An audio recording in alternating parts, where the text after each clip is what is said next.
everyone for joining in this live. Thank you for watching. നമ്മൾ ഇന്ന് ഒരു video ശ്രദ്ധിക്കാൻ പോവാണ്. ദൈവത്തിന് പോലും വിശ്വസിക്കുന്നില്ല. ദൈവം എന്നുള്ളൊരു സങ്കല്പം ഒരു യൂണിവേഴ്സൽ ഫിനോമിനനാണ്. ഇത് കേരളത്തിലെ ഒരു പ്രമുഖനായ യുക്തിവാദിയുമായിട്ട് ഉള്ളൊരു സംഭാഷണമാണ്. യുക്തിവാദികളുടെ ഇടയിൽ ഇദ്ദേഹം ഒരു പ്രമുഖനാണ്. നമുക്ക് അവരുടെ സംസാരം കേൾക്കാം. ദൈവത്തിന് പോലും വിശ്വസിക്കുന്നില്ല. ദൈവം എന്നുള്ളൊരു സങ്കല്പം ഒരു യൂണിവേഴ്സൽ ഫിനോമിനനാണ്. മനുഷ്യരുടെ അല്ല, യൂണിവേഴ്സൽ ഫിനോമിന അല്ല. അങ്ങനെ ആയിരുന്നുണ്ടെങ്കിൽ എല്ലാ ജീവികളും അമ്പലവും പള്ളിയൊക്കെ ഉണ്ടാക്കിയാണ്. അത് യൂണിവേഴ്സൽ ഫിനോമിന അല്ല, മനുഷ്യരുടെ മാത്രമാണ്. അത് തന്നെ വികസിച്ച സമൂഹത്തിലെ മനുഷ്യരുടെ മാത്രമാണ്. വലിയ സാധാരണ ട്രൈബ് ആയിട്ട് കഴിയുന്ന കാലത്തുള്ള മനുഷ്യര് ഒരിക്കലും അത് ചെയ്യത്തില്ല. മനുഷ്യർ ലോകത്തിനെ പറ്റി റിഫ്ലക്റ്റീവ് ആയി ആലോചിക്കാൻ തുടങ്ങുമ്പോഴാണ് ഇത്തരത്തിലുള്ള ചോദ്യങ്ങളും ഉത്തരങ്ങളും വരുന്നത്. അതിനുശേഷം അങ്ങനെ വരുള്ളൂ. അപ്പൊ അതൊക്കെ എനിക്ക് അറിയുന്നതുകൊണ്ട് മനുഷ്യരുണ്ടാക്കിയ ദൈവത്തിനെ പറ്റിയല്ലേ നമ്മൾ സംസാരിക്കാനാകത്തുള്ളൂ. അപ്പൊ പിന്നെ എനിക്ക് അങ്ങനെ അല്ലാതെ ആലോചിക്കേണ്ട കാര്യമില്ല. അപ്പൊ മനുഷ്യർക്ക് ദൈവമുണ്ടോ എന്ന് ആളോട് ചോദിച്ചാൽ ഉണ്ട്, മനുഷ്യർക്ക് ദൈവമുണ്ട്. മനുഷ്യരാണോ അവർക്ക് ഈ ദൈവം ഉണ്ടാവും. അപ്പൊ അതാത് നാട്ടിലെ അനുസരിച്ച് അവരവരുടെ അറിവ് അനുസരിച്ചുള്ള ദൈവങ്ങളാണ് എല്ലാവർക്കും ഉള്ളത്. ദൈവത്തിന്റെ സങ്കല്പങ്ങൾ നമ്മൾ ഇങ്ങനെ എടുത്താൽ ഏത് കാലഘട്ടത്തിലാണ് ഈ ദൈവത്തിനെ ഉണ്ടാക്കിയത് നമുക്ക് കാണാൻ പറ്റും. അതിൽ നിന്ന് വരുന്ന ചോദ്യമാണ്, നമുക്ക് ഏറ്റവും ദുഃഖമുള്ളപ്പോൾ, ഏറ്റവും വിഷമിച്ച് നമ്മൾ ഇരിക്കുമ്പോൾ നമ്മൾ വിചാരിക്കും ദൈവം ഇതൊന്ന് ശരിയാക്കി തരണേ. ഒരു സ്ട്രെങ്ത്, ഒരു സപ്പോർട്ടാണ് നമ്മൾ എവിടെയോ കാക്കുന്നത്. ഒരു സ്ട്രോങ് പറയുന്ന കാര്യങ്ങള് നമുക്ക് അംഗീകരിക്കാൻ പറ്റുന്ന കാര്യങ്ങളാണ്.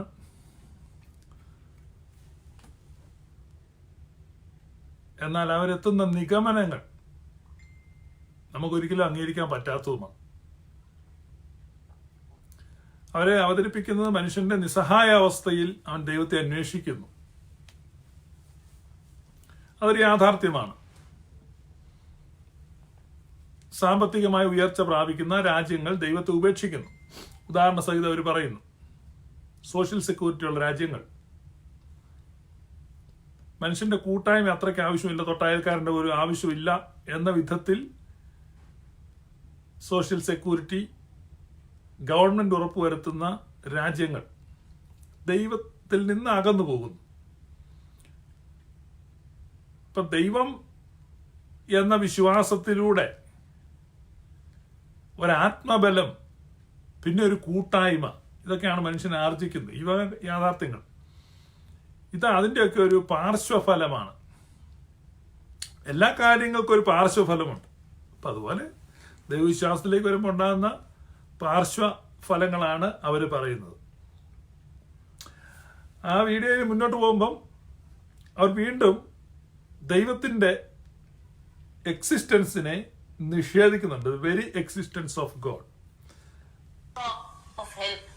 അതുപോലും ഇല്ലാത്ത ഒരു വ്യക്തിക്ക്, ദൈവം എന്നൊരു സങ്കല്പത്തിൽ പൂർണ്ണമായി വിശ്വസിക്കാത്ത ഒരു വ്യക്തിക്ക് ഈ ഒരു വിഷമം വരുന്ന ഒരു നിമിഷം ഉണ്ടെങ്കിൽ തന്നെ അതിൽ നിന്ന് പുറത്തു വരാൻ ഒരു മെക്കാനിസം ഇല്ല, ഒരു പാടുമില്ല. അതിന്റെ ജീവിതം കാണുന്ന രീതിയുടെ വ്യത്യാസം ഞാൻ നേരത്തെ പറഞ്ഞു. ജീവിതത്തിന് ഞാൻ സ്വീകരിക്കുകയാണ് ചെയ്യുന്നത്, ചലഞ്ചായിട്ടാണ് കാണുന്നത്. അപ്പൊ ആ ചലഞ്ചായിട്ട് കാണുന്നുണ്ട്. അതിനകത്തുനിന്ന് മറികടക്കുന്നതിനെ പറ്റി ഇപ്പം ഒരു കടുവ കുഴി വീണ് പോയി കഴിഞ്ഞാൽ പോലെയല്ല, വാസ്തു പോലെയല്ല, അതിനൊക്കെ ഉപരിയായ ഒരു കോസ്മിക് തിരിച്ചറിവാണ് എന്നൊക്കെയുള്ള ഒരു വാദം നന്നായിട്ട് വിറ്റുപോകുന്നുണ്ട്. അതുകൊണ്ട് തന്നെ ചിലർ ചോദിക്കാറുണ്ട്, ഈ ഇല്ലാത്ത ദൈവത്തെ നിങ്ങൾ എന്തിനാണ് എതിർക്കുന്നത്? ഇല്ലാത്ത ദൈവത്തിനെ എന്തിനാണ് എതിർക്കുന്നത് ചോദിക്കും. അപ്പൊ ദൈവം ഇല്ല എന്നുള്ളത് ദൈവം ഉണ്ട് എന്ന് വിശ്വസിക്കാൻ തടസ്സമല്ല. അതാണ് ഫസ്റ്റ് പോയിന്റ്. ദൈവം ഇല്ല എന്ന് വെച്ചുകൊണ്ട് ദൈവത്തിന്റെ പേരിൽ സംഘടനകൾ നടത്താനോ സംഘർഷങ്ങൾ ഉണ്ടാക്കാനോ വിവേചനങ്ങൾ നടത്താനോ ഒരു സമൂഹത്തിന്റെ അഡ്വാൻസ്മെന്റ് എന്ന തടസ്സം. അപ്പൊ ഇവരൊക്കെ കുറെ ആളുകളുടെ ഒരുമിച്ച് ആ ക്ലിപ്പ്, ഒരു വീഡിയോ അവർ ഇട്ടിരിക്കുന്നതാണ്. ഇവരെല്ലാം പറയുന്നത് ദൈവമില്ല, ദൈവമുണ്ട് എന്ന് വാദിക്കാനോ തെളിയിക്കാനോ ഒന്നും ബൈബിൾ പരിശ്രമിക്കുന്നില്ല. കാരണം ബൈബിൾ തുടങ്ങുന്നത് തന്നെ ദൈവം എന്ന് പറഞ്ഞാണ് തുടങ്ങുന്നത്. അപ്പം ദൈവം ഉണ്ടെന്ന് വിശ്വസിക്കുന്നവർക്ക് വേണ്ടി എഴുതപ്പെട്ടിരിക്കുന്ന ഒരു ഗ്രന്ഥമാണ് ബൈബിൾ. അതുകൊണ്ട് ബൈബിൾ ഉപയോഗിച്ച് നമുക്ക് ദൈവത്തെ തെളിയിക്കാനൊന്നും പറ്റത്തില്ല. പിന്നെ അതിനെ അവർ പറയുന്നുണ്ട് ഒരു പുസ്തകത്തിലുണ്ടെന്ന് പറഞ്ഞിട്ട് കാര്യമില്ല. അപ്പൊ ഇവരുടെ വാദങ്ങളാണ്. അപ്പൊ അവരുടെ വാദങ്ങളെ നമ്മൾ പരിശോധിക്കുകയാണ്. ബൈബിൾ പറയുന്ന ഒരു കാര്യം, ദൈവമില്ല എന്ന് മൂഢൻ തന്റെ ഹൃദയത്തിൽ പറയുന്നു. there is no God, only a fool can say that.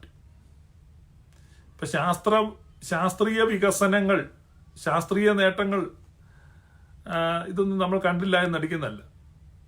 ശാസ്ത്രീയ വികസനത്തെക്കുറിച്ച് ക്രിസ്തീയ സഭയ്ക്ക് വ്യക്തമായ കാഴ്ചപ്പാടുണ്ട്. ആധുനിക ശാസ്ത്രത്തിന്റെ പ്രാരംഭ കാലഘട്ടത്തിൽ അതിന് ഊടുംപാവ് നൽകിയത് ക്രിസ്ത്യൻ താപസന്മാരാണ്, ക്രിസ്ത്യാനികളാണ്. ആധുനിക ലോകത്തിലെ പല പ്രധാന കണ്ടുപിടുത്തങ്ങളുടെയും പ്രാകൃത രൂപം അതിന്റെ ആരംഭഘട്ടത്തിൽ അത് കൂടുതൽ സന്യാസ ആശ്രമങ്ങളിൽ രൂപപ്പെട്ടതാണ്. അപ്പം അതിൻ്റെയൊക്കെ ഡെവലപ്ഡ് ഫോമാണ് പിന്നീട് ആധുനിക ശാസ്ത്രത്തെ ഈ വളർച്ചയിലേക്കൊക്കെ നയിച്ചത്. അപ്പോൾ ദൈവവിശ്വാസികളായ, ഉറച്ച ദൈവവിശ്വാസികളായ ശാസ്ത്രജ്ഞരുടെ കോൺട്രിബ്യൂഷൻസ് ആണ് ഇന്നത്തെ ആധുനിക മനുഷ്യന്റെ നിലനിൽപ്പിന് ആധാരമായിരിക്കുന്നത്. അതുകൊണ്ട് ദൈവമില്ല എന്നുള്ള ഈ വാദത്തിലേക്ക് നമുക്ക് തിരിയാം. അപ്പം അവർ പറയുന്നത് ദൈവമില്ല എന്ന് പറയുന്നവർ പറയുന്നത് ദൈവമുണ്ട് എന്ന് നമ്മൾ തെളിയിക്കണം. ദൈവമുണ്ട് എന്ന് തെളിയിക്കാൻ എത്ര സമയം വേണം? നിങ്ങൾ ഇന്നിപ്പോ രാവിലെ വഴിയിലേക്ക് ഇറങ്ങുമ്പോൾ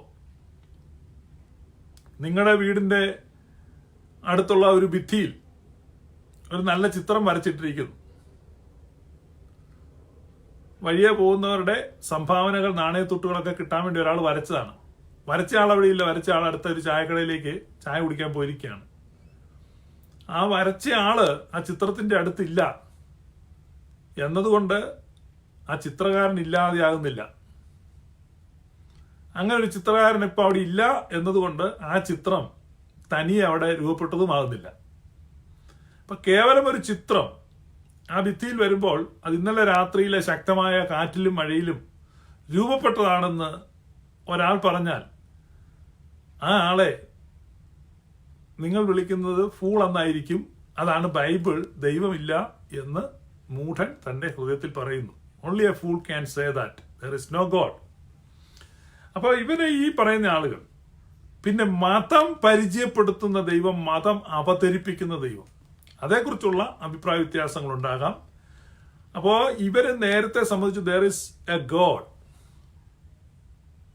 എ കോസ്മിക് സൂപ്പർ ബീയിങ് എന്നൊക്കെ പറഞ്ഞുകൊണ്ട് ഇപ്പൊ അങ്ങനെയുള്ള ഒരു പേഴ്സണുമില്ല, ദൈവമില്ല എന്നാണ് ഇപ്പോഴത്തെ വാദം. ഇപ്പൊ നമ്മുടെ ചുറ്റും നോക്കുമ്പോൾ നമ്മൾ ഈ പ്രപഞ്ചത്തെ കാണുന്നു. അപ്പൊ ഇതിനൊരു ക്രിയേറ്റർ ഉണ്ടോ? അതാണ് ചോദ്യം. 5 മിനിറ്റ് ശാന്തമായിട്ടിരിക്കുന്ന ഒരു വ്യക്തിക്കും ദൈവം ഇല്ല എന്ന് പറയുവാൻ കഴിയുകയില്ല. 5 മിനിറ്റ്, 5 മിനിറ്റ് ശാന്തമായിരുന്ന് പ്രകൃതിയിലേക്ക് നോക്കിയാൽ മതി. അതാണ് 19-ാം സങ്കീർത്തനം പറയുന്നത്. ആകാശം ദൈവത്തിന്റെ മഹത്വത്തെ വർണ്ണിക്കുന്നു, ആകാശവിധാനം അവന്റെ കൈവേലയെ പ്രസിദ്ധമാക്കുന്നു. പകൽ പകലിന് വാക്കു ഒഴിക്കുന്നു, രാത്രി രാത്രിക്ക് അറിവ് കൊടുക്കുന്നു. ഭാഷണമില്ല, വാക്കുകളില്ല, ശബ്ദമൊന്നും കേൾപ്പാനുമില്ല. ഭൂതലത്തിൽ എല്ലായിടത്തും അതിന്റെ അളവുനൂൽ ചെന്നെത്തുന്നു. സോ ഈ സൃഷ്ടപ്രപഞ്ചം വളരെ ഭംഗിയായി നമ്മോട് സംസാരിക്കുന്നു. എന്റെ പിന്നിൽ ഒരു സൃഷ്ടാവുണ്ട്. ആ ഭിത്തിയിൽ വരച്ചിരിക്കുന്ന ആ ചിത്രത്തിന്റെ പുറകിൽ ഒരു ചിത്രകാരനുണ്ട്. ഇപ്പൊ സകലത്തിന്റെ പിന്നിലൊരു ക്രിയേറ്റർ ഉണ്ട്. ക്രിയേറ്റർ ഇല്ലാതെ ഒന്നും ഉണ്ടാകുന്നില്ല. ക്രിയേറ്റർ ഇല്ലാതെ ചിലപ്പോൾ ചിലതുണ്ടാവും. ക്രിയേറ്റർ ഇല്ലാതെ ഉണ്ടാകുന്നതിന് ഒരിക്കലും ഓർഡർ ഉണ്ടാവുകയില്ല, ക്രമം ഉണ്ടാവുകയില്ല. അപ്പൊ ഉണ്ടായിരിക്കുന്ന സംഗതിക്ക് ക്രമമുണ്ടെങ്കിൽ ഈ പ്രപഞ്ചത്തിലേക്ക് നോക്കുമ്പോൾ ഋതുക്കൾ, വസന്തവും ഗ്രീഷ്മവും ശിശിരവും ഹേമന്തവും ഒക്കെ കൃത്യമായ രീതിയിൽ ഈ ഭൂമിയിൽ പല സ്ഥലത്ത് വരുന്നു. അത് എല്ലാ വർഷവും വരുന്നു. അപ്പൊ ഇത് കൃത്യമായ പാതകളിൽ ഈ ഗോളങ്ങൾ ചലിക്കുന്നു. ഒരിക്കൽ പോലും ഈ വർഷങ്ങളെല്ലാം ചലിച്ചിട്ടും അതിന് വ്യത്യാസമുണ്ടാകുന്നില്ല. വേഗത കൂടുന്നില്ല, കുറയുന്നില്ല, ഭ്രമണപഥം മാറുന്നില്ല. അങ്ങനെ സഞ്ചരിക്കുന്ന ഗോളങ്ങളുടെ എണ്ണം എത്രയാണ്? ഗാലക്സികളുടെ എണ്ണം എത്രയാണ്? 10,000 കോടി 20,000 കോടി നക്ഷത്രങ്ങൾ ഉൾപ്പെടുന്ന ഗാലക്സികൾ തന്നെ അതിനേക്കാൾ അധികമാണ്. 10,000 കോടിയിലധികമാണ്. അതായത് ഗാലക്സികളെ തന്നെ എണ്ണി തിട്ടപ്പെടുത്താൻ കഴിയുന്നില്ല. അപ്പോഴാണ് ഗോളങ്ങൾ.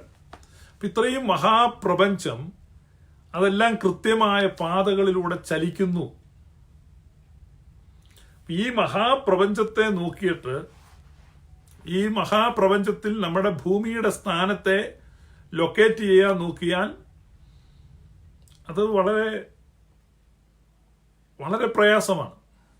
അതായത് നമ്മുടെ ഭൂമിക്ക് ഈ പ്രപഞ്ചത്തിൽ ഒരു അഡ്രസ് കൊടുക്കാൻ നോക്കിയാൽ, ഇപ്പം നമ്മൾ ഈ ഭൂഗോളം എടുത്തു വെച്ചിട്ട് നിങ്ങളുടെ വീട് ആ ഭൂഗോളത്തിൽ അടയാളപ്പെടുത്താൻ പറഞ്ഞാൽ അടയാളപ്പെടുത്താൻ പരിശ്രമിക്കുന്നതിനേക്കാൾ 1000 കോടി മടങ്ങ് പ്രയാസമാണ് ഈ ഹോൾ യൂണിവേഴ്സിൽ ഭൂമിയെ ലൊക്കേറ്റ് ചെയ്യാൻ. അപ്പൊ നമ്മുടെ ഭൂമിക്ക് തന്നെ അങ്ങനെ ഒരു അഡ്രസ് ഇല്ല. അപ്പൊ അത്രമാത്രം ഒരു ചെറിയ ബിന്ദു മാത്രമായിരിക്കുന്ന ഈ ഭൂമിയിലിരുന്ന് ഒരു മനുഷ്യൻ ഈ പ്രപഞ്ചത്തിലേക്ക് നോക്കി ഇതെല്ലാം നോക്കിയിട്ട് പറയാണ് there is no God. ദൈവമില്ല. It is A foolishness. അത് ശാസ്ത്രം ഇനി 1000 വർഷം കൂടെ വികസിച്ചാലും കാരണം ഒരു കാരണമില്ലാതെ ഇതുണ്ടാവുകയില്ല. അതാണ് കാരണം. അപ്പൊ എന്താണ് ഈ ആദി കാരണം? ഇതാണ് മനുഷ്യ വർഗത്തിന്റെ ആരംഭം മുതൽ ആളുകൾ ആരാഞ്ഞുകൊണ്ടിരുന്നത്. 2 ചോദ്യങ്ങളുടെ ഉത്തരമാണ്. 2 ചോദ്യങ്ങളുടെ ഉത്തരം. ഒന്നാമത്തെ ചോദ്യം, ഞാൻ ആരാണ്? Who am I? ഞാൻ ആരാണ്? രണ്ടാമത്തെ ചോദ്യം, ഇതെല്ലാം സൃഷ്ടിച്ചതാരാണ്? 2 ഹൂ ക്വസ്റ്റ്യനാണ്. Who is that and who am I? 2 ചോദ്യങ്ങൾ. മനുഷ്യൻ ജിജ്ഞാസ ഉണ്ടായ കാലം മുതൽ ഈ 2 ചോദ്യങ്ങൾ. ഒന്ന്, അതാരാണ്? 2, ഞാൻ ആരാണ്? ഇതൊക്കെ സൃഷ്ടിച്ച ആള് ആരാണ്? Who is behind all these things? ഇതിന്റെ എല്ലാം പിറകിൽ ആരാണ്? ആരായിരുന്നാലും ഒരു ഫിസിസിസ്റ്റ് 1000 കോടി നോബൽ സമ്മാനം, അതായത് ഒരു നോബൽ സമ്മാനം കിട്ടിയ ഒരു ഊർജ തന്ത്രജ്ഞനെ നമുക്കറിയാം. ഒരു നോബൽ സമ്മാനം കിട്ടി, 2 വർഷം നോബൽ സമ്മാനം കിട്ടി, 3 വർഷം കിട്ടി, അങ്ങനെ 1000 വട്ടമല്ല 1000 കോടി നോബൽ സമ്മാനം കിട്ടിയ ഒരു ഫിസിസിസ്റ്റിനേക്കാളും കോടാനുകോടി മടങ്ങ് പ്രഗത്ഭനായ ഒരു ഫിസിസിസ്റ്റാണ് ആ പേഴ്സൺ. ഈ സകല സംവിധാനവും സൃഷ്ടിച്ചിരിക്കുന്നയാൾ. ഒരു നോബൽ സമ്മാനം കിട്ടിയ ഒരു കെമിസ്റ്റ് ഉണ്ടെങ്കിൽ ആ കെമിസ്റ്റിനേക്കാൾ 1000 കോടി നോബൽ സമ്മാനം കിട്ടിയ ഒരു കെമിസ്റ്റ് ഉണ്ടെങ്കിൽ ആ കെമിസ്റ്റിനേക്കാൾ കോടാനുകോടി മടങ്ങ് ജ്ഞാനമുള്ള ഒരു കെമിസ്റ്റാണ് ആ പേഴ്സൺ. ഒരു ബയോളജിയിൽ നോബൽ സമ്മാനം കിട്ടിയ ഒരാളുണ്ട്, ജൈവശാസ്ത്രത്തിൽ നോബൽ സമ്മാനം കിട്ടിയ ഒരാളുണ്ടെങ്കിൽ 1000 കോടി നോബൽ സമ്മാനം കിട്ടിയെന്ന് വെച്ചു. അയാളെക്കാൾ കോടാനുകോടി മടങ്ങ് ജ്ഞാനമുള്ള ഒരു വ്യക്തിയാണ് ആ പേഴ്സൺ. കാരണം ഈ ജന്തുലോകത്തെ നോക്കുക, എത്ര തരം സ്പീഷീസാണ്. ഒരു സ്പീഷീസിന്റെ പഠനം പോലും മുഴുവനായി പൂർത്തീകരിക്കാൻ ഒരു മനുഷ്യന് കഴിയുന്നില്ല. ഏതെങ്കിലും ഒരു സ്പീഷീസിന് വരുന്ന ഏതെങ്കിലും ഒരു പ്രത്യേകതയെക്കുറിച്ച് ഒരു പ്രവേശനം, ഒരു കണ്ടുപിടുത്തം നടത്തുമ്പോഴാണ് അയാൾക്ക് നൊബേൽ സമ്മാനം കിട്ടുന്നത്. മനുഷ്യ ശരീരം തന്നെ മുഴുവനും ശാസ്ത്രം കണ്ടുപിടിച്ചിട്ടില്ല. മുഴുവൻ പ്രതിഭാസങ്ങളും ഫങ്ഷൻസ് എത്ര ഞരമ്പുണ്ടെന്ന് ഇതുവരെ എണ്ണി തിട്ടപ്പെടുത്തിയിട്ടില്ല.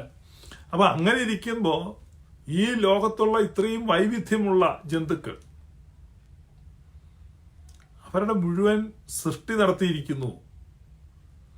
അപ്പൊ അങ്ങനെ നമ്മൾ മനുഷ്യൻ അറിയാവുന്ന ഓരോ ശാസ്ത്രശാഖയും പരിശോധിച്ചാലും അതാത് ശാസ്ത്രശാഖകളിൽ 1000 കോടി നോബൽ സമ്മാനം കിട്ടിയ വ്യക്തികളെക്കാൾ ലക്ഷം കോടി മടങ്ങ് കഴിവും പ്രാപ്തിയും എല്ലാം ഒറ്റ പേഴ്സണിൽ സമ്മേളിച്ചിരിക്കുന്ന ഒരു പേഴ്സൺ ഉറപ്പായിട്ടും ഈ സകല പ്രപഞ്ചത്തിന്റെയും പിന്നിലുണ്ട് കാരണമായിട്ട്.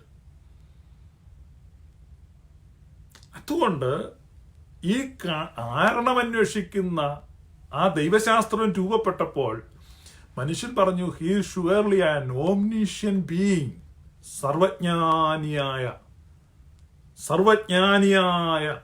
ഒരു ദൈവം. അപ്പൊ അവിടെയാണ് ഈ സർവജ്ഞാനം എന്ന ഒരു ചിന്ത മനുഷ്യനുണ്ടാകുന്നത്. ഈ 25,000 മൈൽ മണിക്കൂറിൽ 25,000 മൈൽ വേഗതയിലാണ് ഈ ഭൂമി സഞ്ചരിച്ചുകൊണ്ടിരിക്കുന്നത്. മനുഷ്യൻ കണ്ടുപിടിച്ചിരിക്കുന്ന ഏറ്റവും വേഗതയുള്ള വിമാനം 2500 കിലോമീറ്റർ വേഗത്തിലാണ് പോകുന്നത്. അതിനപ്പുറത്ത് വേഗതയില്ല. പക്ഷേ ഈ ഭൂമി തന്നെ 25,000 മൈൽ വേഗത്തിൽ സഞ്ചരിക്കുന്നു. ഇതിനേക്കാളൊക്കെ വളരെ വേഗത്തിൽ സഞ്ചരിക്കുന്ന ഒബ്ജക്റ്റുകൾ യൂണിവേഴ്സിലുണ്ട്. അപ്പൊ ഈ മുഴുവൻ യൂണിവേഴ്സും ചലിക്കുകയാണ്. അപ്പൊ ഈ മുഴുവൻ യൂണിവേഴ്സും നിശ്ചലമായിട്ട് നിൽക്കുന്ന ഒരു സമയം നിങ്ങൾ ചിന്തിക്കുക. അപ്പോൾ ഇത് സ്റ്റാർട്ട് ചെയ്ത് വിട്ടിരിക്കുന്നത് ഒരു കാറ് കീ കൊടുത്ത് വിട്ടതുപോലെ. അപ്പൊ ഈ മുഴുവൻ യൂണിവേഴ്സിനെയും സ്റ്റാർട്ട് ചെയ്തിരിക്കുന്ന ഒരു പവറുണ്ട്. ഒരു ത്രസ്റ്റിൽ നിന്ന് ഇത് മുഴുവൻ സ്റ്റാർട്ട് ചെയ്തിരിക്കുകയാണ്. ആ സ്റ്റാർട്ട് ചെയ്തിട്ട് ഇത് കറങ്ങാൻ തുടങ്ങിയിരിക്കുകയാണ്. ഇതുവരെ നിന്നിട്ടില്ല. അപ്പൊ ഈ കോടാനുകോടി വർഷങ്ങളായിട്ട് ഇത് മുഴുവൻ ചലിപ്പിച്ചുകൊണ്ടിരിക്കുക. അപ്പൊ ഇത്രയും കോടി വർഷങ്ങൾ നമ്മൾ ഇപ്പം വിമാനത്തിനാണെങ്കിൽ ഇന്ധനം വേണം, റോക്കറ്റിനാണെങ്കിൽ ഇന്ധനം വേണം, ഇന്ധനത്തിന് ലിമിറ്റ് ഉണ്ട്, അത് തീരും. പക്ഷെ ഇത് യാതൊരു ഇന്ധനവും കത്തുന്നതായിട്ട് കാണുന്നില്ല. ഈ മുഴുവൻ യൂണിവേഴ്സ്, ഈ ഭൂമി കറങ്ങുന്നു, ചന്ദ്രൻ കറങ്ങുന്നു, ഗ്രഹങ്ങൾ കറങ്ങുന്നു, സൂര്യൻ കറങ്ങുന്നു, ഈ ഗാലക്സികൾ കറങ്ങുന്നു, എല്ലാം ചലിച്ചുകൊണ്ടിരിക്കുകയാണ്. അപ്പൊ ഇതിനെ മുഴുവൻ സ്റ്റാർട്ട് ചെയ്ത് ചലിപ്പിച്ചിരിക്കുന്ന ഒരു ഫോഴ്സ് ഉണ്ട്. ആ ഫോഴ്സ് മനുഷ്യന്റെ എത്ര ചിന്തയുണ്ടെങ്കിലും ആ ചിന്തകൾക്കെല്ലാം അപ്പുറത്തുള്ള ഫോഴ്സാണ്. അതുകൊണ്ട് ഈ ആദി കാരണത്തെ മനുഷ്യൻ വിളിച്ചു ഓംനിപൊട്ടന്റ്, സർവശക്തൻ. അപ്പൊ എങ്ങനെയാണ് മനുഷ്യന്റെ ദൈവചിന്ത രൂപപ്പെട്ടെന്ന് ആ മൈത്രനും രവിചന്ദ്രനും ഒക്കെ മനസ്സിലാക്കണം. നിങ്ങൾ പുസ്തകങ്ങളൊക്കെ വായിച്ചിട്ടില്ല എന്ന് ഞാൻ പറയുന്നില്ല, പുസ്തകങ്ങളൊക്കെ വായിച്ചിട്ടുണ്ട്. അപ്പൊ മനുഷ്യന്റെ ചിന്ത രൂപപ്പെട്ടത്, ബോഷത്വമില്ലാത്ത ഒരു മനുഷ്യൻ ഈ നിഗമനത്തിലെത്തും. യേശു കർത്താവ് പറയുകയാണ്, വയലിലെ താമരകളെ നിങ്ങൾ നോക്കുവീ, സോളമൻ പോലും തന്റെ സർവ്വമഹത്വത്തിലും ഇവയിൽ ഒന്നിനോളം ചമഞ്ഞിരുന്നില്ല. അപ്പൊ ഒരു ചെറിയ പുഷ്പത്തെ ചൂണ്ടിക്കാണിക്കാണ്. How beautiful it is. അത് കാണണേ കണ്ണു വേണം. ഓർക്കിഡുകൾ തന്നെ എത്ര ഇനമാണ്, എത്ര തരം കാട്ടുപൂക്കൾ, ഈ പുഷ്പങ്ങൾ, ഈ ചെടികൾ, ഈ മരങ്ങൾ. സസ്യലോകത്തിലേക്ക് നോക്ക്, ജന്തുലോകത്തിലേക്ക് നോക്ക്, അതിന്റെ സൗന്ദര്യം. അപ്പൊ ലോകത്ത് ഇന്ന് വരെ ഉണ്ടായിട്ടുള്ള എല്ലാ കലാകാരന്മാരുടെയും സകല കലാചാരുതയും ഒരുമിച്ച് ചേർത്താൽ അതിന്റെ കോടാനുകോടി മടങ്ങ് കഴിവുള്ള ഒരു കലാകാരനാണ് ആ ദൈവം. സോ ഓംനിപൊട്ടന്റ് ആണ്, ഓംനീഷ്യന്റ് ആണ്. അപ്പൊ ഇങ്ങനെയുള്ള ചിന്തകൾ മനുഷ്യരിലേക്ക് കടന്നു വരികയാണ്. അപ്പൊ who is that person? No idea, മനുഷ്യർക്കില്ല. അപ്പൊ ഈ 2 ചോദ്യങ്ങൾക്ക് ഉത്തരം കണ്ടെത്താൻ മനുഷ്യൻ അന്വേഷിക്കാൻ തുടങ്ങി. അതാണ് ആധ്യാത്മികതയുടെ ആരംഭം. അപ്പോ ഒന്ന്, ഇതിന്റെ എല്ലാം പിന്നിൽ ആരാണ് എന്നുള്ള ചോദ്യം. 2, ഞാൻ ആരാണ്? ഞാനെന്ന് പറഞ്ഞാൽ സെൽഫ്. Who am I? ഞാൻ ആരാണ്? എനിക്കൊരു സ്റ്റാർട്ടിങ്, എൻ്റെ ബർത്ത്ഡേ ഉണ്ട്, പക്ഷെ അതിനു മുമ്പ് ഞാൻ ഉണ്ടായിരുന്നോ? ഇനി ഒരു ഡെത്ത് ഉണ്ട്, അത് കഴിഞ്ഞാൽ ഞാൻ ഉണ്ടാകുമോ? ഇപ്പോൾ ഞാൻ ആരാണ്? ഞാൻ എങ്ങനെയാണ് ഈ ഭൂമിയിൽ വന്നത്? What is my purpose? Who send me here? അതോ ഞാനൊരു ആകസ്മികതയാണോ? അപ്പൊ ഈ ചോദ്യങ്ങൾ ചിന്തിക്കുന്ന ഏതൊരു മനുഷ്യനെയും അസ്വസ്ഥനാക്കും. അപ്പൊ ആ ചിന്തയ്ക്കുള്ള ഉത്തരത്തിന്റെ അന്വേഷണം, ആ അന്വേഷണത്തിൽ നിന്ന് രൂപപ്പെട്ടതാണ് വേദങ്ങളും വേദാന്തങ്ങളും എല്ലാം. അപ്പൊ യഥാർത്ഥ ആധ്യാത്മിക അന്വേഷണം ഈ 2 ചോദ്യങ്ങൾക്കുള്ള ഉത്തരം തേടലാണ്. അല്ലാതെയുള്ള മതങ്ങളുണ്ട്, പൊളിറ്റിക്കൽ റിലീജിയൻസ് ഉണ്ട്, പൊളിറ്റിക്കൽ ഗെയിനിന് വേണ്ടി ചമയ്ക്കപ്പെട്ട റിലീജിയൻസ് ഉണ്ട്. അപ്രകാരമുള്ള റിലീജിയൻസിൽ ഇത്തരം ചോദ്യങ്ങൾക്കുള്ള ഉത്തരം കണ്ടെത്തലൊന്നുമില്ല. അപ്പൊ യഥാർത്ഥത്തിൽ സനാതന ധർമ്മത്തിൽ, ഭാരതീയ ചിന്തയിൽ ഈ ചോദ്യങ്ങൾക്കാണ് പ്രാധാന്യം. ഈ ചോദ്യങ്ങളെയാണ് തിരയുന്നത്. യഥാർത്ഥ ആത്മീക അന്വേഷണം ഈ പാതയിലൂടെയാണ് പോകുന്നത്. അപ്പൊ മനുഷ്യന്റെ ഈ നിരന്തരമായ അന്വേഷണം, പല മതങ്ങൾ രൂപപ്പെട്ടു. അപ്പൊ അദ്ദേഹം ആ വീഡിയോയിൽ പറഞ്ഞത് ഗോത്ര മതങ്ങൾ രൂപപ്പെട്ടു. അപ്പം അവർ പലതിനെ ആരാധിച്ചു, സേവിച്ചു, തുള്ളി ചാടി, അവരുടേതായ അണ്ടർസ്റ്റാൻഡിങ്ങിൽ അവർ ദൈവങ്ങളെ ഉണ്ടാക്കി കാണാം. പക്ഷേ അവരുടെ ദൈവങ്ങളെ ഉണ്ടാക്കുന്നോ അവർ ചമച്ച പാട്ടുകളോ പുസ്തകങ്ങളോ അപര്യാപ്തമാണെന്നും സയൻസിന്റെ പുരോഗതിയിൽ അവ തെറ്റാണെന്ന് തെളിയിക്കപ്പെട്ടു എന്നതുകൊണ്ടോ ദൈവം ഇല്ലാതെയാകുന്നില്ല. അപ്പോ ഇതിന്റെ പിറകിൽ ഒരു ക്രിയേറ്റർ ഉണ്ട്. ആ ക്രിയേറ്റർ ഓംനിഷ്യന്റ് ആണ്, ഓംനിപൊട്ടന്റ് ആണ്, ഓംനിപ്രസന്റ് ആണ്, സെൽഫ് എക്സിസ്റ്റന്റ് ആണ്. അപ്പൊ സ്വയം സ്ഥിതനായിരിക്കണം, സർവശക്തനായിരിക്കണം, സർവജ്ഞാനിയായിരിക്കണം, സർവവ്യാപിയായിരിക്കണം. അങ്ങനെ ഒരു ദൈവമുണ്ട്, ഒരു പേഴ്സൺ. അങ്ങനെ ഒരു പേഴ്സൺ ഇല്ലെങ്കിൽ ഇതിന് നമുക്കൊരു എക്സ്പ്ലനേഷൻ കൊടുക്കാൻ കഴിയുന്നില്ല.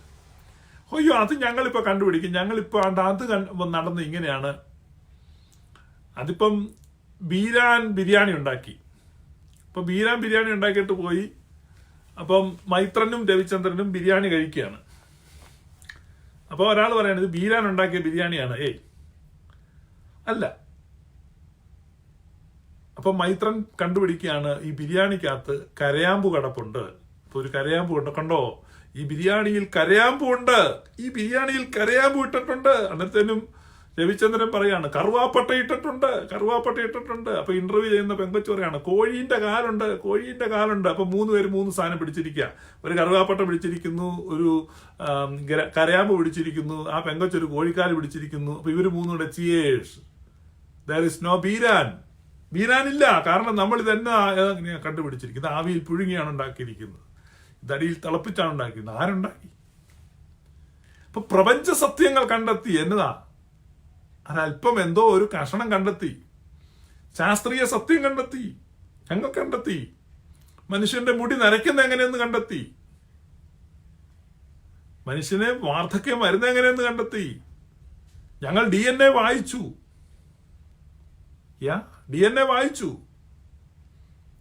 ഞങ്ങൾ മുട്ടത്ത് വർക്കിയുടെ പാടാത്ത പൈങ്കിളി വായിച്ചു. വായിക്കാൻ ഞങ്ങൾക്ക് സാധിച്ചിരിക്കുന്നു. അപ്പൊ അമേരിക്കയിൽ നിന്ന് ഒരു സായിപ്പ് വന്നു. പുള്ളിക്ക് മലയാളം വായിക്കാറില്ല. പുള്ളി മലയാളം പഠിച്ചു, പാടാത്ത പൈങ്കിളി പുസ്തകം വായിച്ചു കഴിഞ്ഞിട്ട് സായിപ്പ് പറയാ there is no മുട്ടത്ത് വർക്കി ഇല്ല. കാരണം എന്നാ? പാടാത്ത പൈങ്കിളി ഞാൻ വായിച്ചു. മനസ്സിലായോ? ആ ലോജിക്കാണ് ഈ രവിചന്ദ്രനും മൈത്രനും ഒക്കെ അവതരിപ്പിക്കുന്നത്. അവർ പറയുന്നത് we could read DNA, science DNA വായിച്ചിരിക്കുന്നു. ഈ രവിചന്ദ്രൻ എന്ന് പറയുന്ന ആള് മഹാപരിഹാസി. ആള് എന്തോ ഒരു പുച്ഛത്തിലും പരിഹാസത്തിലും ചിരിച്ചോണ്ടാ പറയുന്നത്. ഇത്രയും വിഡ്ഢിത്തം പറഞ്ഞിട്ട് ഇങ്ങനെ ഇളിക്കുന്ന ഒരാളെ ഞാൻ കണ്ടിട്ടില്ല. അത് പറയുന്നത് ഞങ്ങൾ DNA വായിച്ച്,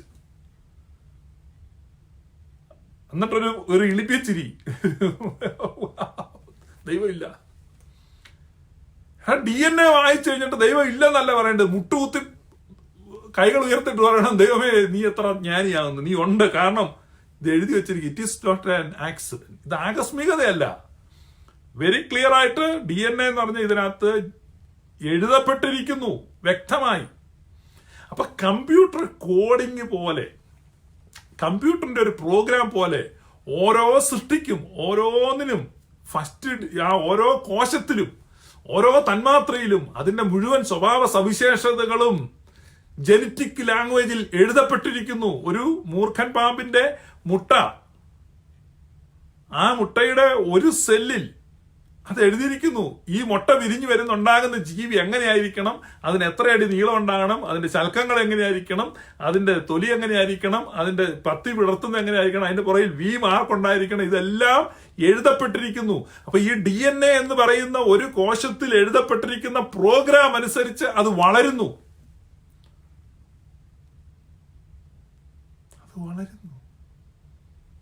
അപ്പൊ അത് ആരെഴുതി? വായിക്കാൻ സാധിച്ചത് കൊണ്ട് അങ്ങനെ ഒരു എഴുതിയ ആളില്ല. മനസ്സിലായോ? ലോജിക്ക് മനസ്സിലായോ? അപ്പൊ ഇത് കേട്ട് കേരളത്തിലെ ചെറുപ്പക്കാർ സമയം മെനക്കെടുത്തുകയാണ്. ഇത്രയും ഭൂലോക വിഡ്ഢിത്തം. DNA വായിച്ചു എന്ന് പറയുമ്പോ ബാക്കി പരിപാടികളെല്ലാം നിർത്തിയിട്ട് ഇത് എഴുതിയതാരാന്ന് അന്വേഷിക്കണം. അപ്പൊ ദൈവത്തെ അന്വേഷിക്കുന്ന ബുദ്ധിമാനുണ്ടോ എന്നറിയേണ്ടതിന് ദൈവം മനുഷ്യരെ നോക്കുന്നു. അപ്പൊ ദൈവത്തെ അന്വേഷിക്കുന്ന ബുദ്ധിമാൻ ജനന രഹസ്യങ്ങളിലേക്ക്, പ്രപഞ്ചിക രഹസ്യങ്ങളിലേക്ക് മനുഷ്യൻ സഞ്ചരിക്കുമ്പോൾ ദൈവം അവനെ പ്രോത്സാഹിപ്പിക്കുകയാണ്. പൂർണ്ണ ജാഗ്രതയോടെ നീ എന്നെ അന്വേഷിക്കുമ്പോൾ നീ എന്നെ കണ്ടെത്താൻ ഞാൻ നിനക്ക് ഇടയാക്കും. അപ്പൊ നമ്മുടെ ഭാവിയിൽ സയൻസ് വിൽ മീറ്റ് ഗോഡ്. ശാസ്ത്രം ദൈവത്തെ കണ്ടെത്തും. കാരണം ദൈവം വാഗ്ദാനം ചെയ്തിരിക്കുകയാണ്, കണ്ടെത്താൻ ഞാൻ ഇടയാക്കും, നീ ജാഗ്രതയോടെ അന്വേഷിക്കുക. അപ്പൊ ഇതാണ് നമ്മൾ മനസ്സിലാക്കേണ്ടത്. ഇവരുടേത് പൂർ അണ്ടർസ്റ്റാൻഡിങ് ആണ്.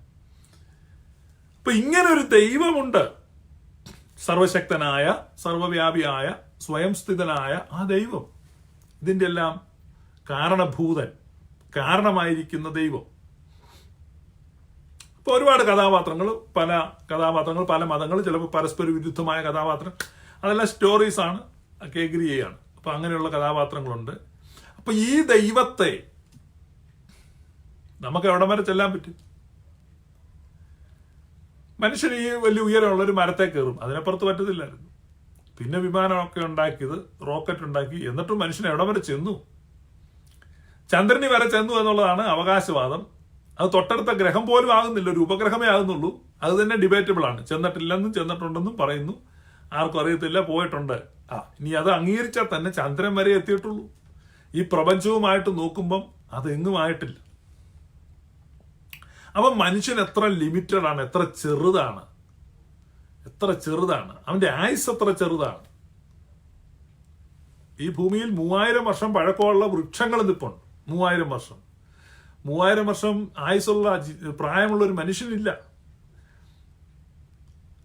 350 വർഷം പ്രായമുള്ള ആമയെ കണ്ടിട്ടുണ്ട്, ശാസ്ത്രം തെരഞ്ഞു കണ്ടുപിടിച്ചിട്ടുണ്ട്. 350 വർഷം പ്രായമുള്ള മനുഷ്യനെ കണ്ടിട്ടില്ല. അപ്പൊ മനുഷ്യന്റെ ആയുസ് എത്ര ചെറുതാണ്, മനുഷ്യന്റെ കഴിവുകൾ എത്ര പരിമിതമാണ്. അപ്പൊ പരിമിതമായ കഴിവുകളുള്ള ഈ ചെറിയ ആയുസ്സുള്ള ഈ മനുഷ്യൻ ഈ ദൈവത്തെ എങ്ങനെ കണ്ടെത്തും?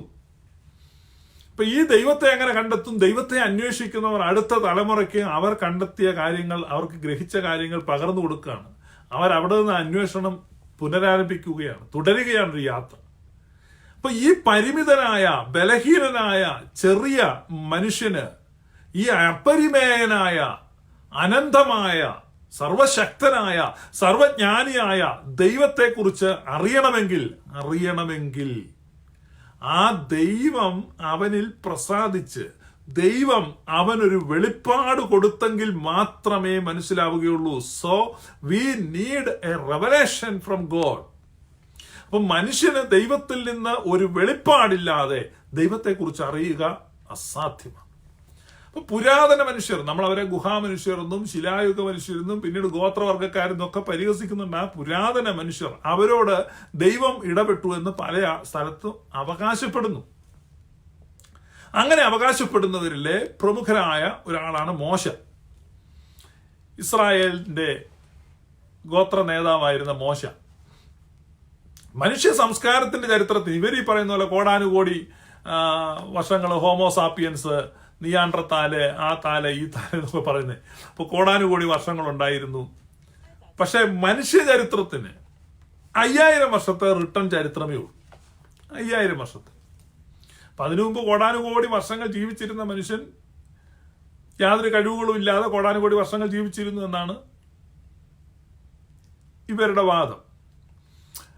ഏതായാലും നമുക്കറിയാവുന്ന മനുഷ്യ ചരിത്രം ഇത്രയേ ഉള്ളൂ. ഇപ്പൊ മനുഷ്യ ചരിത്രം എന്നത് നമുക്ക് കൈപ്പിടിയിലെത്താൻ പറ്റാത്ത ഒന്നല്ല. ഹോൾ ഹ്യൂമാനിറ്റിയുടെ ഹിസ്റ്ററി ഓഫ് മാൻകൈൻഡ്. നിങ്ങൾക്ക് നല്ലൊരു പുസ്തകമുണ്ട്, ഹിസ്റ്ററി ഓഫ് സിവിലൈസേഷൻ എന്ന് പറഞ്ഞാൽ അത് ഓൺലൈനിൽ ഫ്രീ ആയിട്ട് കിട്ടുന്നതാണ്. വിൽ ഡുരാൻഡിന്റെ ഒരു ബുക്കുണ്ട്. It is a good read. അതുപോലെ സിമിലർ ബുക്കുകൾ ധാരാളം. നമുക്ക് മനുഷ്യ സംസ്കാരത്തിന്റെ ചരിത്രമൊക്കെ പെട്ടെന്ന് വായിച്ചെടുക്കാനുണ്ട്. അപ്പൊ ഈ 5000 വർഷത്തെ ചരിത്രത്തിനകത്ത് ആർക്കൊക്കെയാണ് ദൈവത്തെക്കുറിച്ചുള്ള റെവലേഷൻ കിട്ടിയെന്ന് അവർ അവകാശപ്പെടുന്നത്, ക്ലെയിംസ്. അപ്പൊ നമുക്ക് അങ്ങനെയുള്ള ക്ലെയിംസ് പരിശോധിക്കാം. ഇപ്പൊ ദൈവത്തെക്കുറിച്ച് വെളിപ്പാട് കിട്ടിയെന്ന് അവകാശപ്പെടുന്ന പലരുണ്ട്. ഇപ്പം മോശയുണ്ട്, മുഹമ്മദ് ഉണ്ട്, ശ്രീബുദ്ധന് വെളിപ്പാട് കിട്ടി, ജ്ഞാനോദയം അഥവാ എൻലൈറ്റ്മെന്റ് ഉണ്ടായിട്ടുണ്ട്. എൻലൈറ്റ്മെന്റ് ഉണ്ടായെങ്കിലും ശ്രീബുദ്ധൻ ഒരു ദൈവം ഉണ്ടെന്നും ഒന്നും പറഞ്ഞിട്ടില്ല. ദൈവത്തെക്കുറിച്ചുള്ള കാര്യങ്ങളില്ല. അദ്ദേഹത്തിന് എൻലൈറ്റ്മെന്റ് ലൈഫിനെ കുറിച്ച് കിട്ടിയത്. ഇപ്പൊ ദൈവത്തെക്കുറിച്ച് പിന്നെ പല മതങ്ങളും അങ്ങനെ ദൈവത്തിന്റെ ഒരു വ്യക്തിപരമായ ഒരു പേഴ്സണൽ ഗോഡിനെ വരച്ച് കാണിക്കാത്ത ധാരാളം മതങ്ങളുണ്ട്. അതൊക്കെ ഒരു ജീവിതചര്യയും ഫിലോസഫിക്കൽ റിലീജിയനും ഒക്കെ ആയിട്ട് ഉണ്ട്. അപ്പോ ദൈവത്തെക്കുറിച്ചുള്ള വെളിപ്പാട് കിട്ടിയ ഹ്യൂമൻ ഹിസ്റ്ററി നമ്മൾ പഠിച്ചാൽ ദൈവത്തെക്കുറിച്ചുള്ള വെളിപ്പാട് പ്രധാനമായും 3 പേരുടെയാണ്. ഒന്ന് മോശ, 2 ജീസസ്, 3 മുഹമ്മദ്. 3 പേരുടെ ക്ലെയിംസ് ആണുള്ളത്. അപ്പൊ നമ്മുടെ വളരെ എളുപ്പമാണ് മനുഷ്യന്റെ അക്യുമുലേറ്റഡ് നോളജ്. ഇപ്പൊ സയൻസ് എന്ന് പറഞ്ഞാൽ ഇന്നിപ്പം സ്കൂളിൽ പോകുന്ന ഒരു കൊച്ചും സ്കൂളിൽ പോവല്ലേ, ഇനിയിപ്പം നിനക്ക് ഗുരുത്വാകർഷണം ഗ്രാവിറ്റി പഠിക്കണ്ടേ? അതിനെന്ത് ചെയ്യണം? ഓരോരുത്തരും ആപ്പിൾ മരം ഇല്ലാത്തതുകൊണ്ട്, നമ്മുടെ നാട്ടിൽ ആപ്പിൾ മരം ഇല്ലാത്തതുകൊണ്ട് തെങ്ങിന്റെ ചോട്ടിരിക്കുക. തേങ്ങ സാധാരണ അങ്ങനെ വീഴത്തില്ലല്ലോ, തെങ്ങ് ചതിക്കത്തില്ല. പിന്നെ പൊഴിയുന്ന വല്ല കായുള്ള മരത്തിന്റെ ചോട്ടിരിക്കും. പിന്നെ സ്കൂളിന്റെ പഠനം പൂർത്തിയാക്കാൻ അതൊക്കെ മെനക്കേടാ. മരത്തിന്റെ ചോട്ടി എത്ര നേരം ഇരിക്കുന്നേ. അതുകൊണ്ട് ഓരോരുത്തരെ മരത്തിന്റെ ചോട്ടി ഇരുന്നിട്ട് ഹെഡ്മാസ്റ്ററുടെ നേതൃത്വത്തിൽ ഓരോ മാങ്ങായോ വല്ലോ അവരുടെ തലയിൽ ഇട്ട് കൊടുക്കുക. അങ്ങനെയൊന്നും ആരും ചെയ്യുന്നില്ല. കാരണം ന്യൂട്ടന്റെ തലയിൽ ആപ്പിള് വീണു. ന്യൂട്ടന്റെ തലയിൽ വീണ ആ ആപ്പിള് മുഴുവൻ മനുഷ്യവർഗത്തിന്റെയും തലയിലാണ് വീണത്. എന്ന് പറഞ്ഞാൽ മനുഷ്യരാശിക്ക് മുഴുവൻ വേണ്ടിയാണ് ആപ്പിൾ അവന്റെ തലയിൽ വീണത്. ചില ആളുകൾ ചോദിക്കും, ഈ രവിചന്ദ്രനൊക്കെ ചോദിക്കുന്ന ചോദ്യ, യേശു മുഴുവൻ മനുഷ്യന് വേണ്ടി മരിച്ചു, അതെങ്ങനെയാ? ഈ ന്യൂട്ടന്റെ തലയിൽ ആപ്പിൾ വീണത് മുഴുവൻ മനുഷ്യന് വേണ്ടിയാ, മുഴുവൻ മനുഷ്യവർഗത്തിനും വേണ്ടിയാണ് ആ തലയിൽ ആപ്പിൾ വീണത്. അല്ലാതെ രവിചന്ദ്രൻ പോയി തെങ്ങിന്റെ ചോട്ടി ഇരിക്കുകയല്ലോ ഗ്രാവിറ്റി പഠിക്കാൻ വേണ്ടി. ന്യൂട്ടന്റെ തല വീണുകൊണ്ട് നമ്മൾ പഠിച്ചു. അപ്പൊ അക്യുമുലേറ്റഡ് നോളജ് ആണ്. എന്ന് പറഞ്ഞാൽ ഈ മുഴുവൻ മനുഷ്യന്റെ ജ്ഞാനത്തെ എന്ത് ചെയ്യാണ്? കൂട്ടിവെക്കുകയാണ്. കൂട്ടിവെച്ചിട്ട് അത് ഒരുമിച്ച്, അപ്പൊ അടുത്ത തലമുറ പഠിക്കുന്നത് അതിൽ നിന്നാണ്, അടുത്ത തലമുറ പഠിക്കുന്നത് അതിൽ നിന്നാണ്. അപ്പൊ അതിന്റെ മുകളിൽ നിന്ന് ഈ തലമുറ ആർജിച്ച മുഴുവൻ അറിവുകളെയും ഒരുമിച്ച് ചേർത്ത് വെച്ചിട്ട് ആ അറിവ് നൽകുന്ന ഒരു പ്ലാറ്റ്ഫോമിൽ നിന്നാണ് അടുത്ത തലമുറ കുതിക്കുന്നത്. അപ്പൊ അതുകൊണ്ട് പോയ തലമുറയുടെ അറിവിനെ പരിഹസിക്കാൻ പാടില്ല. കാരണം ആ തലമുറയ്ക്ക് ആ അറിവില്ലായിരുന്നെങ്കിൽ അവർ ചെളി കൊണ്ട് മൺകട്ട കൊണ്ട് വീടുണ്ടാക്കാൻ അന്ന് പരിശ്രമിക്കുകയും പരിശീലിക്കുകയും അതിൽ വിജയിക്കുകയും ചെയ്തതുകൊണ്ടാണ് ഇന്ന് ബഹുനില മന്ദിരങ്ങളുള്ളത്. അല്ലാതെ ഈ തലമുറ ബഹുനില മന്ദിരങ്ങൾ നിർമ്മിക്കുവാൻ കണ്ടെത്തുകയല്ല. അത് സ്റ്റെപ്പ് ബൈ സ്റ്റെപ്പായിട്ട് ക്രമീകൃതമായിട്ട് അത് ഗ്രാജുവലായിട്ട് പ്രോഗ്രസീവായിട്ട് മനുഷ്യവർഗത്തിന്റെ കഴിവുകൾ വർദ്ധിച്ചു വന്നതാണ്. അപ്പൊ ഒരു തലമുറയെയും കുറ്റം പറയാൻ പാടില്ല. അപ്പൊ അതുകൊണ്ട് ഈ മോശയ്ക്ക് കിട്ടിയ അറിവ്,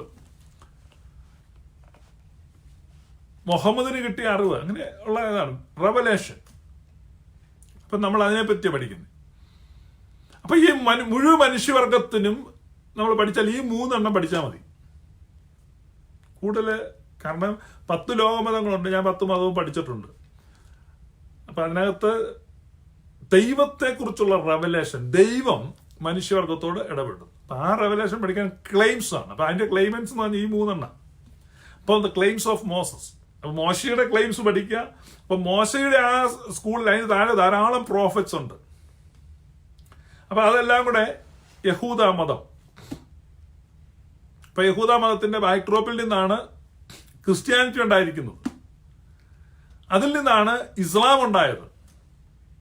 ഈ ഇസ്ലാം മതം എന്ന് പറഞ്ഞാൽ ആദ്യം ക്രിസ്ത്യൻ വേരിയന്റ് ആയിട്ടാണ് ഉണ്ടായത്. എന്ന് പറഞ്ഞാൽ ക്രിസ്ത്യാനിറ്റിയുടെ ഒരു പിരിവ് എന്ന നിലയ്ക്കാണ് യഹൂദ മതം ആവിഷ്കരിക്കപ്പെട്ടത്.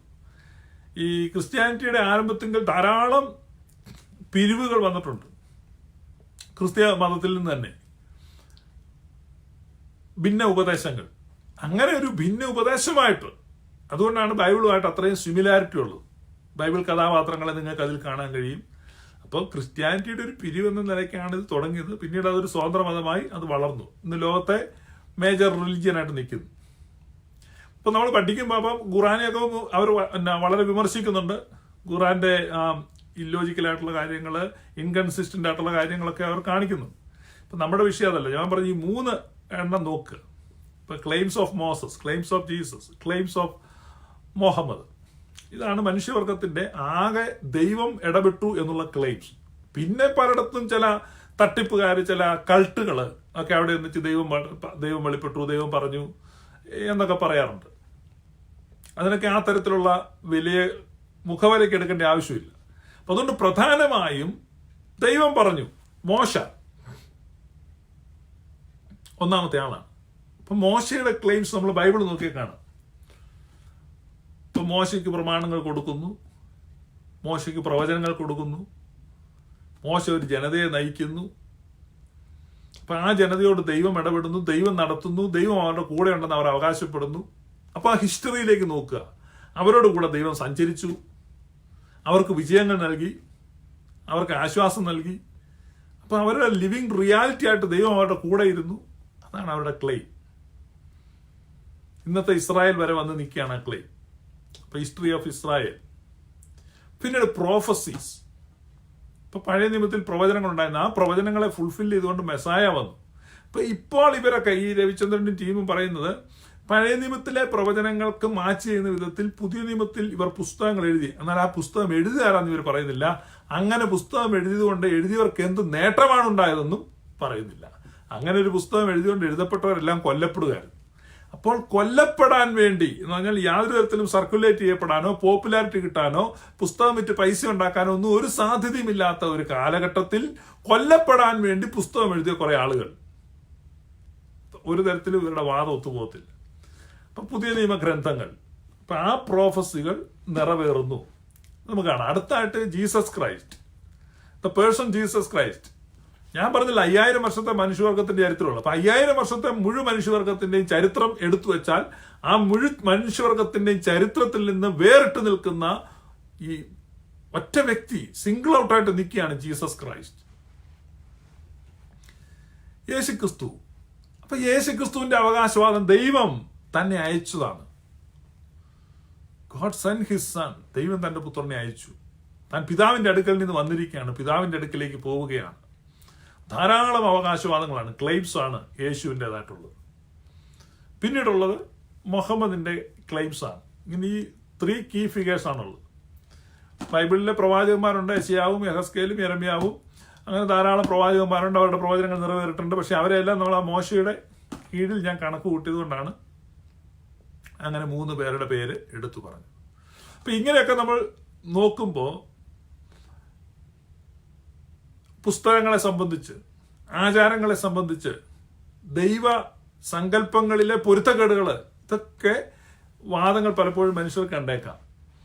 എങ്കിലും ഈ ദൈവം, നമ്മൾ ആദ്യം പറഞ്ഞ who is behind all these things, ആ ദൈവം, the omnipotent being, the omniscient being, the self existent being, omnipresent being, അപ്പൊ സർവജ്ഞാനിയായ, സർവവ്യാപിയായ, സർവശക്തനായ, സ്വയം സ്ഥിതനായ ആ ആള് ആരാണെന്നറിയത്തില്ല. അപ്പൊ ആ ആള് തന്നെ അയച്ചതാണ് എന്നും താൻ ആ ആളെ കണ്ടിട്ടുണ്ടെന്നും ആ ആൾ തന്റെ പിതാവാണെന്നും ഈ ലോകത്ത് ഉറപ്പിച്ചു പറഞ്ഞ ഒരൊറ്റ വ്യക്തിയെ മുഴുവൻ മനുഷ്യവർഗത്തിന്റെയും ചരിത്രത്തിൽ ഉണ്ടായിട്ടുള്ളൂ. അതിനു മുമ്പോ അതിന് ശേഷമോ ആരും അങ്ങനെ പറയുവാൻ ധൈര്യപ്പെട്ടിട്ടില്ല. That is none other than Jesus Christ. യേശു ക്രിസ്തു അല്ലാതെ മറ്റൊരാൾക്കും അങ്ങനെ പറയാൻ കഴിഞ്ഞിട്ടില്ല. വേറെ ആരും അങ്ങനെ പറഞ്ഞിട്ടില്ല. ഞാൻ തന്നെയാണ്, എന്നെ അയച്ചിരിക്കുന്നു. അതുകൊണ്ടാണ് ക്ലെയിംസ് ഓഫ് ജീസസ് നമ്മൾ സൂക്ഷ്മമായി പഠിക്കും. അപ്പൊ അതുകൊണ്ട് യേശു ക്രിസ്തു ജീവിച്ചിരുന്ന വ്യക്തിയല്ല, ചരിത്രത്തിലില്ലായിരുന്നു. ഇങ്ങനെയൊക്കെയുള്ള കാര്യങ്ങൾ ലോകത്ത് ഗൗരവപരമായി ചരിത്ര പഠനം നടത്തുന്ന ഒരു അക്കാഡമിക് നിലവാരത്തിലുള്ള ആരും തന്നെ അംഗീകരിക്കാത്ത അബദ്ധ സിദ്ധാന്തങ്ങൾ, അതൊക്കെ കൊണ്ട് മലയാളി യുവാക്കളെ കളിപ്പിക്കുന്ന ഒരു പരിപാടിയാണ് ഇവർ നടത്തിയിരിക്കുന്നത്. എന്ന് പറഞ്ഞാൽ കഥയുള്ള ഒരു പണ്ഡിതനും ഇവരുടെ വാദങ്ങൾ അംഗീകരിക്കുന്നില്ല ഇന്ന് ലോകത്ത് തന്നെ. അപ്പൊ അക്കാഡമിക് സർക്കിളിലെല്ലാം യേശുക്രിസ്തു എന്ന് പറഞ്ഞാൽ ചരിത്ര പുരുഷനായിട്ട് തന്നെയാണ് അംഗീകരിക്കുന്നത്. ഇവരുടെ വാദങ്ങൾക്ക് യാതൊരു, ഇതെന്ന് പറഞ്ഞാൽ ഈ കേരളത്തിൽ ഇങ്ങനെ ആളുകളെ കളിപ്പിക്കാൻ വേണ്ടി യേശു ജീവിച്ചിരുന്നില്ല എന്നൊക്കെ ഇവർ പറയുകയാണ്. അപ്പൊ യേശുക്രിസ്തു എന്ന വ്യക്തി, ആ വ്യക്തി സ്വാഭാവികമായിട്ടും നമ്മുടെ ദൈവാന്വേഷണം ചെന്നെത്തി നിൽക്കുന്നത് ആ ഒരു വ്യക്തിയിലായിരിക്കും. ദൈവാന്വേഷണം ചെന്നെത്തി നിൽക്കും. അപ്പൊ ഈ നമ്മുടെ മഹർഷിമാർ, ഭാരതീയ ഋഷി വര്യന്മാർ, അവരൊക്കെ ദൈവത്തെ അന്വേഷിച്ചിട്ടുണ്ട്. അവ പ്രകാശനങ്ങൾ പല രീതിയിൽ കിട്ടിയിട്ടുണ്ട്. അവർക്കും ദൈവത്തിൽ നിന്നുള്ള വെളിപ്പാട്. there is only one God who is the creator of all universe. അപ്പം ദൃശ്യവും അദൃശ്യവുമായിരിക്കുന്ന സകലത്തിന്റെ സൃഷ്ടാവായ ഏക ദൈവം, ആ ദൈവത്തിൽ നിന്ന് തന്നെ പ്രകാശനം പലർക്കും കിട്ടിയിട്ടുണ്ട്. അതേക്കുറിച്ചാണ് എബ്രായ ലേഖനം പറയുന്നത്. ദൈവം പണ്ട് ഭാഗമായിട്ടും വിവിധമായിട്ടും പ്രവാചകന്മാരിലൂടെ സംസാരിച്ചിട്ടുണ്ട്. പക്ഷെ അത് ഭാഗികമായിരുന്നു,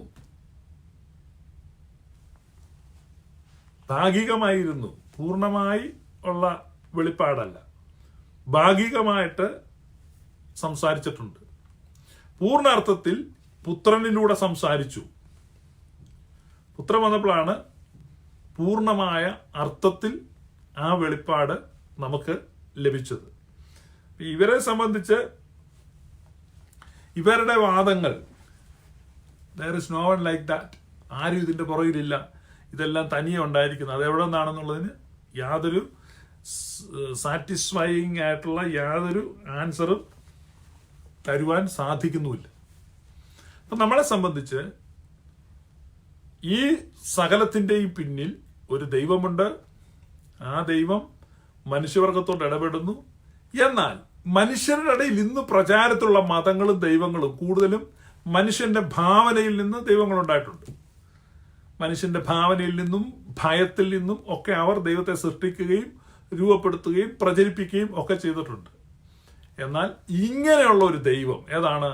നമ്മൾ പറഞ്ഞ പോലെ ഈ സൃഷ്ടാവായ ദൈവം ഒരിക്കലും നമുക്ക് അന്വേഷിച്ച് കണ്ടുപിടിക്കാൻ കഴിയുകയില്ല. ആ ദൈവം നമ്മിൽ പ്രസാദിച്ച് നമുക്ക് വെളിപ്പാട് തന്നെങ്കിൽ മാത്രമേ അങ്ങനെ ഒരു ദൈവത്തെ നമുക്ക് കണ്ടെത്താൻ കഴിയത്തുള്ളൂ. അങ്ങനെ ആ ദൈവം തനിക്ക് വെളിപ്പാട് നൽകി എന്ന് അവകാശപ്പെടുന്ന 3 പ്രോമിനന്റ് ഫിഗേഴ്സിനെയാണ് നമ്മൾ ഹ്യൂമൻ ഹിസ്റ്ററിയിൽ കാണുന്നത്. അത് മോസസും ജീസസും മുഹമ്മദുമാണ്. നമ്മൾ അതാണ് ഇനി സ്റ്റഡി ചെയ്യേണ്ടത്. നമ്മുടെ ദൈവാന്വേഷണത്തിൽ അതാണ് നമ്മൾ സ്റ്റഡി ചെയ്യേണ്ടത്. അപ്പം അവരുടെ ക്ലെയിംസ് അത് ശരിയാണോ, അതെങ്ങനെയാണ്, അതേക്കുറിച്ച് നമ്മൾ സ്റ്റഡി ചെയ്യണം. ഇപ്പം നമ്മുടെ ഈ യാത്രയിൽ നമ്മൾ ഏറ്റവും മനസ്സിൽ ഉറപ്പിക്കേണ്ട ഒരു കാര്യം, ദൈവമില്ല. നമ്മുടെ മതങ്ങളുടെ ദൈവം, അല്ലെങ്കിൽ ഇന്ന പേരിലുള്ള ദൈവം, ഇന്ന സ്വഭാവം കാണിക്കുന്ന ദൈവം, അത് തെറ്റാണ്, അല്ലെങ്കിൽ അത് ലോജിക്കലി അത് നിലനിൽക്കുന്നതല്ല, അങ്ങനെയുള്ള വാദങ്ങളൊക്കെ നമുക്ക് അംഗീകരിക്കാം. പക്ഷെ ദൈവമില്ല എന്നുള്ള വാദം ഒരിക്കലും നമുക്ക് അംഗീകരിക്കാൻ, നമുക്കെന്നല്ല ചിന്തിക്കുന്ന ഒരു മനുഷ്യനും അംഗീകരിക്കാൻ പറ്റാത്ത പരമ അബദ്ധമാണ്. there is a God എന്ന വിശ്വാസത്തിൽ അത് നമ്മൾ ഉറപ്പിക്കുക, ആ നിഗമനം. അപ്പൊ ആ ഗോഡ് എന്ന് പറയുന്നത് ആ ഇന്റർവ്യൂവിൽ കാണുന്ന ആ പെൺകുട്ടി പറഞ്ഞ പോലെ ഒരു ശക്തി, നമുക്ക് മുറുകെ പിടിക്കാൻ പറ്റുന്ന ഒരു സങ്കല്പനോ. കാരണം നമ്മളിപ്പം ഭൂമിയുടെ അച്ചുതണ്ടിൽ ഭൂമി കറങ്ങുന്നു. അപ്പൊ അങ്ങനെ ഒരു അച്ചുതണ്ട് ഇല്ല, സാങ്കല്പികമാണ്. അപ്പൊ എക്സ് ആക്സിസ് വൈ ആക്സിസ് സാങ്കല്പികമാണ്. അപ്പൊ അതുപോലെ ഒരു സങ്കല്പം, ദൈവം എന്നൊരു സങ്കല്പം ഉണ്ടെങ്കിൽ ഒരു മനോബലം കിട്ടും. ദൈവം ഒരു സങ്കല്പമല്ല. കാരണം ഗോഡ് ഈസ് എ പവർ. എല്ലാത്തിനും മുകളിൽ നമ്മൾ കാണുന്ന ഒരു ശക്തി ഉണ്ടല്ലോ. നമ്മൾ ഈ പ്രമുഖരായ ആളുകളുടെ ഒക്കെ ഇന്റർവ്യൂവിൽ കാണുന്ന അവരുടെ സ്ഥിരം ഒരു ഡയലോഗ്, ക്ലീഷേ ഡയലോഗാണ്, ഒരു ശക്തി ഉണ്ടല്ലോ എല്ലാത്തിനും വലിയ. ഇപ്പൊ ഗോഡ് ഈസ് എ പവർ എന്നുള്ളൊരു ചിന്തയാണ്. God is not a power, God has power. ദൈവം ഒരു ശക്തിയല്ല, ദൈവത്തിന് ശക്തിയുണ്ട്. എന്നാൽ ഗോഡ് ഈസ് എ പേഴ്സൺ. ദൈവം ഒരു പേഴ്സണാണ്. കാരണം ഒരു പേഴ്സണിൽ നിന്ന് മാത്രമേ ഒരു പേഴ്സൺ ഉണ്ടാവുകയുള്ളൂ. അപ്പം നാം ദൈവത്തിന്റെ ഛായയിലും സാധിച്ചത് ബൈബിൾ ലാംഗ്വേജ് ആണ്. എങ്കിലും നമ്മൾ മനുഷ്യർ, നമ്മൾ സൃഷ്ടിക്കപ്പെട്ടിരിക്കുന്നു. അപ്പോൾ എപ്പോഴും ക്രിയേറ്റർ ക്രിയേഷനേക്കാൾ സൂപ്പർ ആയിരിക്കും. അപ്പോൾ ഒരിക്കലും ക്രിയേറ്ററിന്റെ മുകളിലല്ല ക്രിയേഷൻ. അപ്പം നമുക്ക് ഇത്രയും കഴിവുകളുണ്ടെങ്കിൽ നമ്മളെക്കാൾ കഴിവുകളുള്ള ഒരാളാണ് ദൈവം. So he must be A person, ഒരു പവർ അല്ല. അതുകൊണ്ട് എന്നെ കേൾക്കുന്ന എല്ലാ സുഹൃത്തുക്കളും ദൈവം ഒരു ശക്തിയാണെന്നുള്ള രീതിയിൽ ഒരു വലിയ സൂപ്പർ പവർ ഉണ്ടല്ലേ, ശക്തി ഉണ്ടെന്നോ. അത് നമ്മൾ ഈ 220 kV ലൈനിലൂടെ ഇലക്ട്രിസിറ്റി പാസ് ചെയ്തു ഒരു മൂള ശബ്ദത്തോടുകൂടെ വൈദ്യുതി പോകും. അപ്പൊ അതുപോലെ ഒരു പവർ, ഒരു cosmic power. God is not a cosmic power, God is a person. അപ്പൊ ബൈബിൾ പരിചയപ്പെടുന്ന ദൈവം ഒരു വ്യക്തിയാണെന്ന് മാത്രമല്ല, ബൈബിൾ തുറന്നു പരിചയപ്പെടുന്ന ആ ദൈവം സ്നേഹമാണ്. അപ്പൊ അത് റെവലേഷൻ നോളജാണ്. റെവലേഷനിലൂടെ പൂർവ്വപിതാക്കന്മാർക്ക് പ്രവാചകന്മാരിലൂടെ അരുളപ്പാട് കിട്ടിയെങ്കിൽ ഈ അന്ത്യകാലത്ത് the last episode of human ഹിസ്റ്ററിയിലാണ്. അതാണ് അന്ത്യകാലം എന്ന് പറയുന്നത്. അതൊരു കുറച്ച് വർഷങ്ങളല്ല, അതൊരു വലിയ പീരീഡാണ്. അപ്പൊ ഈ അന്ത്യകാലത്ത് പുത്രൻ മുഖാന്തരം നമുക്ക് എന്ത് ചെയ്തിരിക്കുന്നു? പൂർണ്ണമായ ഒരു വെളിപ്പാട് കിട്ടിയിരിക്കുന്നു. ആ പൂർണ്ണമായ വെളിപ്പാടിന്റെ പകർച്ച കൈകളിൽ കിട്ടിയ വിശുദ്ധ യോഹന്നാൻ ശ്ലീഹ പറയുന്നു, ഗോഡ് ഈസ് ലവ്. അപ്പൊ ഗോഡ് ഒരു പേഴ്സണാണ്, ഗോഡ് സ്നേഹമാണ്. ഇങ്ങനെയുള്ള കാര്യങ്ങളാണ് ബൈബിൾ പറയുന്നത്. നമ്മൾ അതിന്റെ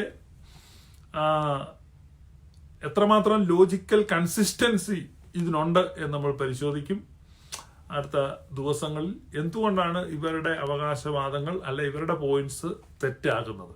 അപ്പൊ നിരീശ്വര മതത്തിന്റെ വാദങ്ങളെ നമ്മൾ പരിശോധിക്കുകയാണ്. അത് നമ്മൾ അവരുടെ ഓരോ വാദങ്ങളെയും എടുത്ത് പരിശോധിക്കുകയാണ്. മതങ്ങളുടെ പൊള്ളത്തരം, അത് നമുക്ക് വിരോധമൊന്നുമില്ല. മതങ്ങളുടെ പൊള്ളത്തരം, എല്ലാ മതങ്ങളും പൊള്ളയാണെന്ന് പറഞ്ഞാൽ എനിക്ക് പ്രശ്നമില്ല.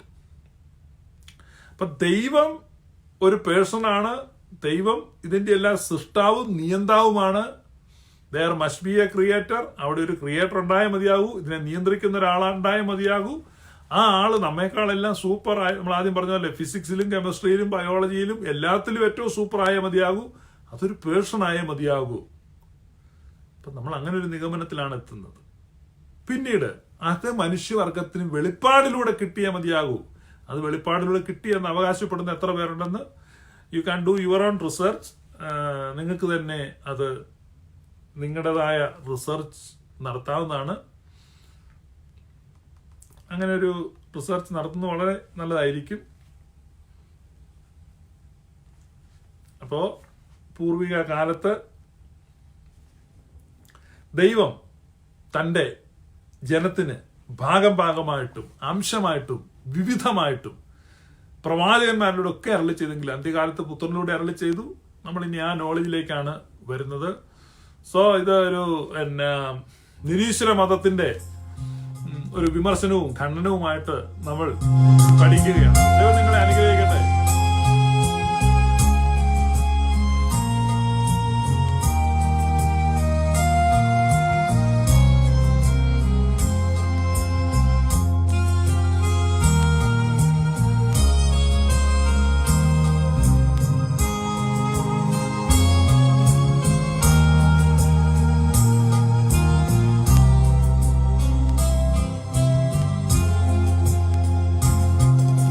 മുറ്റം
വാത്സല തനയൻ മുഖാന്തരം പൂർണ്ണമായി സംസാരിച്ചിരിക്കുന്നു. സോ